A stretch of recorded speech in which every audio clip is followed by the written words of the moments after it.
Bioscope వస్తున్నాయి feelings అంటూ కుర్రకారుని ఉర్రు తొలగించిన భామ ఇప్పుడు అందరినీ భయపెట్టడానికి రెడీ అయింది. ఇప్పటికే ఆ భామ ఎవరో మీకు అర్థమైపోయింది కదూ. ఎస్, పుష్ప సినిమాలో మంచి నటన కనబర్చి బాలీవుడ్లో కూడా బాగా పాగా వేసింది మన తెలుగు హీరోయిన్ రష్మిక మందన. తాజాగా Bollywood star Ayushmann Khurrana, Rashmika Mandanna main characters లో నటించిన latest Bollywood horror thriller Thamma ఇప్పటికే రిలీజ్ అయిన లుక్స్ టీజర్ కి మంచి రెస్పాన్స్ రాగా తాజాగా తెలుగులో ట్రైలర్ రిలీజ్ చేశారు మేకర్స్. డిఫరెంట్ కాన్సెప్ట్ తో డిఫరెంట్ రోల్ లో రష్మిక అదరగొట్టారు. వేల ఏళ్ల క్రితం ఉన్న ఆత్మ తిరిగి భూమి మీదకు వస్తే ఏం జరుగుతుంది, దాన్ని హీరో హీరోయిన్లు ఎలా ఎదుర్కొన్నారు అనే బ్యాక్గ్రౌండ్ గా ఈ మూవీ తెరకెక్కినట్లు ట్రైలర్ ను బట్టి తెలుస్తోంది.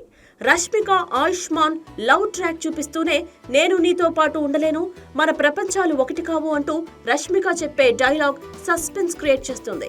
మూవీకి ఆదిత్య దర్శకత్వం వహిస్తుండగా దినేష్ విజన్ ఈ సినిమాను నిర్మిస్తున్నారు.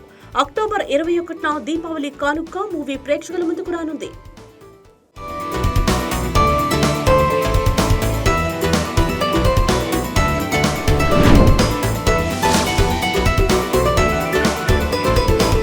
బయోస్కోప్.